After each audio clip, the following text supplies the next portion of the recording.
Hello, welcome into my channel Everything PS with UMD. In today's tutorial, I am gonna help you get comfortable with your workspace. To follow along with this tutorial, stay tuned.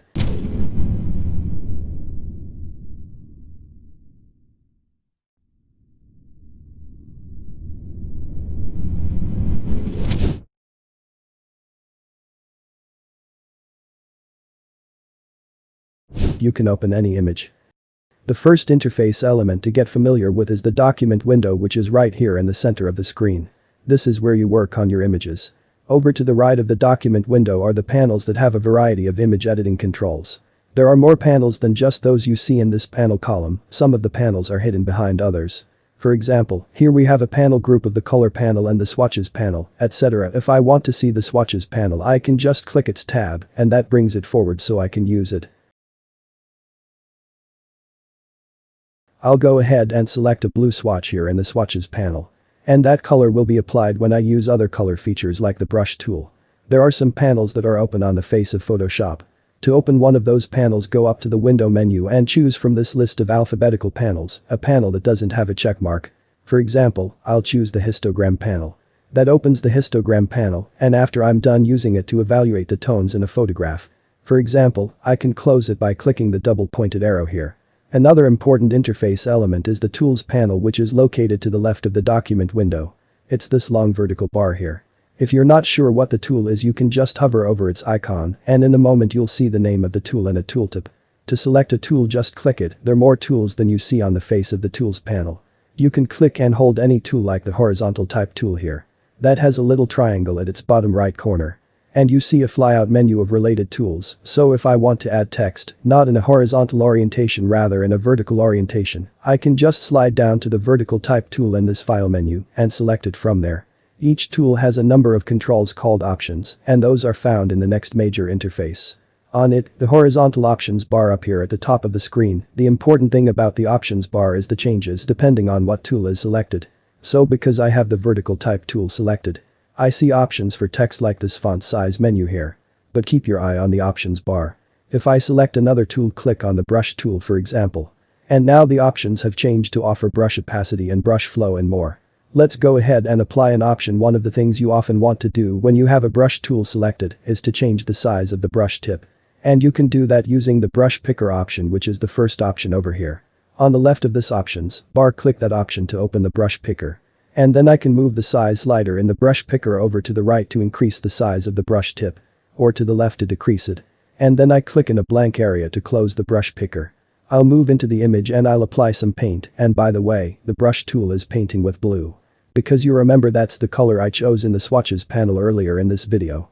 By the way, if I change my mind about that paint stroke or whatever I just did in Photoshop, I can undo it by pressing the common keyboard shortcut for undo, which is Command+D on a Mac or Ctrl+E on a PC. The last major interface element is the menu bar at the very top of the screen. And here you have multiple menus with lots of controls. For example, if I want to close this image, I can select Close from the file menu. And you can go ahead and close the image without saving, since we haven't made any permanent changes. So that was a quick look at the major features of the Photoshop interface that you'll use over and over as you work in Photoshop: the document window, the panels, the tools, and the two options in the menu bar.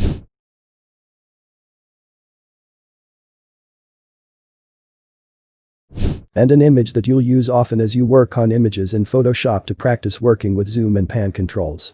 Open this image from the tutorial practice files or open a large image of your own. Zooming means changing the magnification of the image, as you might do. If you're looking at the sky through a telescope, you may want to zoom in for a closer view of part of an image. Or you may want to zoom out to see more of an image on your screen. The most straightforward way to zoom is to select the zoom tool from the bottom of the tools panel here. Then go to the options bar for the zoom tool. You will find a plus icon for zooming in and a minus icon for zooming out. Let's start with the plus icon activated, which is the default. Then to see men move into the image and click, and each time you click you zoom in a little further. To zoom back out to see more of the image, again go back to the options bar and this time select the minus icon. And then click several times in the image to zoom back out. You want to zoom in again, you have to go back to the options bar. Click the plus icon and click in the image to zoom in again. I think you may get tired of going up to the options bar every time. You want to switch between zooming in and zooming out, so here's a shortcut that will help you when the zoom in option is as active as it is. Now you can switch to zooming out by holding the Option key on your keyboard if you're on a Mac or the Alt key on Windows. Hold on that key and then click in the image. And that will automatically switch you back to zoom out. Then release your finger from the Option or Alt key and you're switched back to zooming in, and so you can click on the image to zoom in again. Zoom tool has a couple of options in its options bar. Then you can move quickly to zoom levels that you use often. The fit screen option here in the options bar comes in handy when you're zoomed in like this and you want to get back to a view of the entire image. Just click the fit screen option. And the entire image fits itself into your document window. Another useful option is this 100% option. Clicking this seams you into 100% view of the image, which is the best way to view an image when you're checking it for sharpness. Now I'm working on a small screen and this image is pretty large, so when I zoom into 100%, I can't see the whole image on my screen, although you may not experience the same thing if you're working on a large monitor. So if I want to see a different part of this image at this zoom level, I'm going to need to move the image around in my document window. That's called panic and it's done with another tool, the hand tool, so I'm going to go back to the tools panel and I'm going to select the hand tool there, which is just above the zoom tool. Then I'll move into the image and notice that my cursor is now changed to a hand icon. Click drag. And move the image in the document window to the place that I want to see, and then I'll release my mouse when I'm done checking the sharpest here and I want to go back to view the entire image on screen. I'll go up to the options bar for the hand tool and there I'll see the same fit screen option that we had for this room tool. So I can just click it screen in the hand tool options bar and that takes me back to see the entire image in my document window. Let me show you another way too soon. Instead of clicking you can continue zooming by holding your mouse down on the image. I'll go back and get the zoom tool in the tools panel and then I'm going to click and hold in the image. And the images zoom in continuously. If you zoom in really far like this, you can see the pixels that are the building blocks of an image in Photoshop. By the way, the size of these pixels can affect the image quality of a print, which is why image resolution is an important topic, especially for printing, something we'll talk more about when we cover residing in the image later in the series. I'm going to go up to the options bar and click the fit screen so I can see the entire image on my screen again.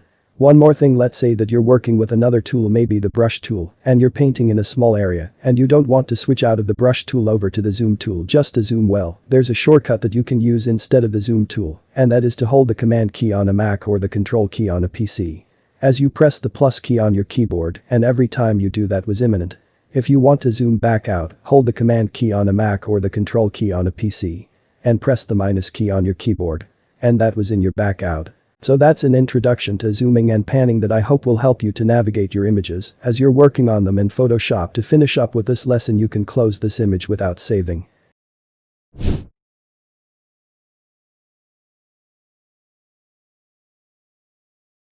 Photoshop gives you lots of flexibility to change the edits that you make in this video. We'll explore how to undo, redo and step back in time as you're editing. You can follow along with this file from the practice files for this tutorial or an image of your own. Let's start by making some paint strokes on this image. Select the brush tool in the tools panel.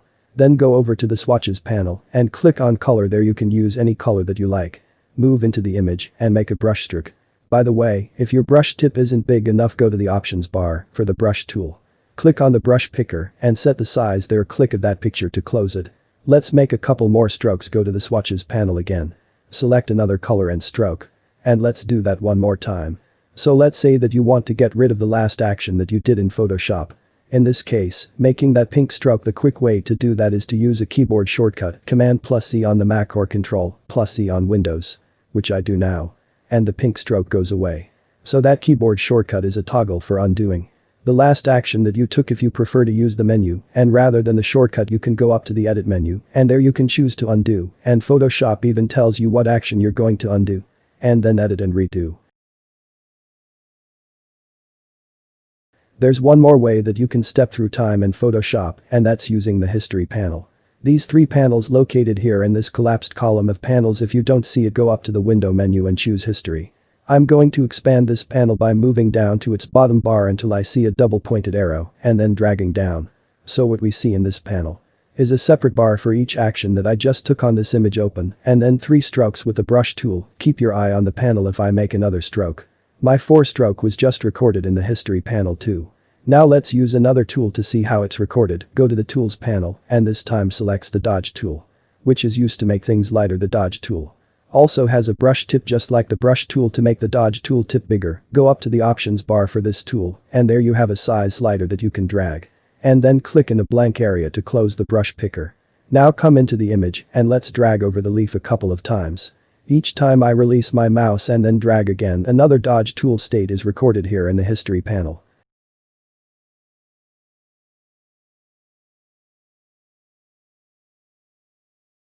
The beauty of having these states in the history panel is that you can step back through them one by one like this. Or you can jump to a particular state like this. And each time you do that, everything changes to the way it looked at that state at that point in time. You also can step forward or jump forward in time in the history panel like this. Two things to keep in mind about the history panel if you do go back to a previous state. Let's go back here and then you do something else. Let's say I dodge in this area of the image. Keep your eye on the history panel and you'll see that everything after the state I've gone back to disappears. It's as if you went back to a fork in the road and took a different path. Everything on the first road beyond the fork disappears, and the second thing to keep in mind is that when you close the image, whether or not you save it, your history disappears, and the next time you open the image, history panel will be cleared out and we'll start again with a fresh history.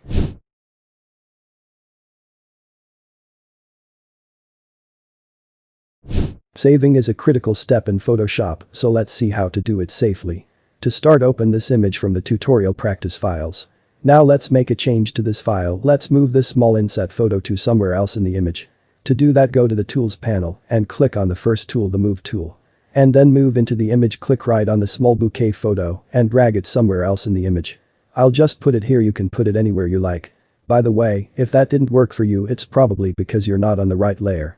We'll learn a lot more about selecting a layer later in the tutorial series, but for now, you can avoid that problem by just going over to the layers panel and making sure that you have the small bouquet layer highlighted and then try dragging that bouquet again.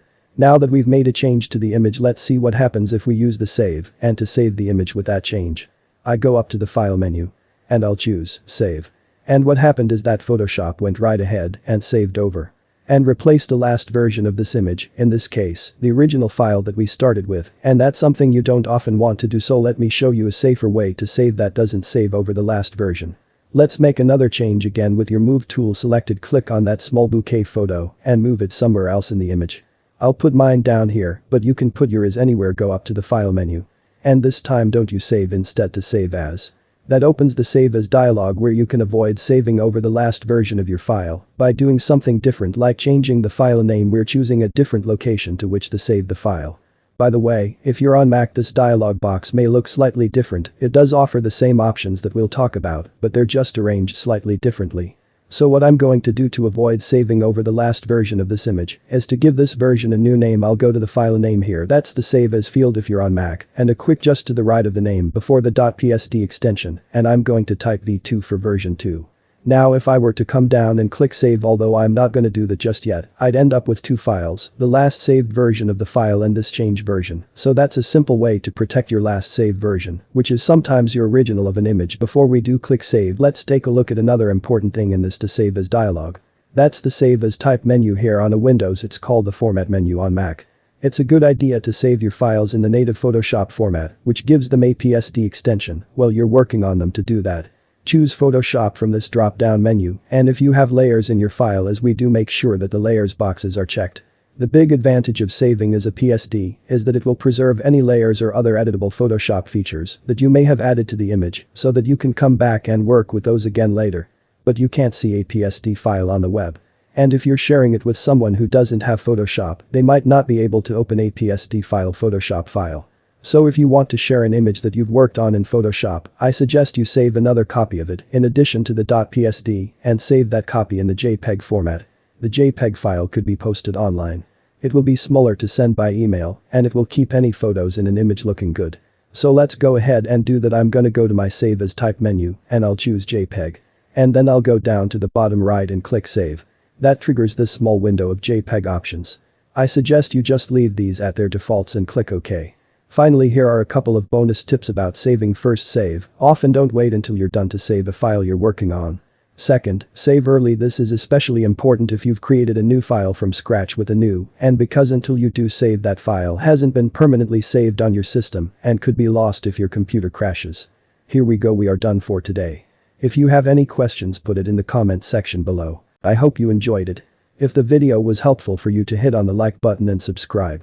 Don't forget to turn the bell button on so you don't miss the next videos. And if you have time to learn more, look at the old videos on the channel. See you in a new video soon. Goodbye.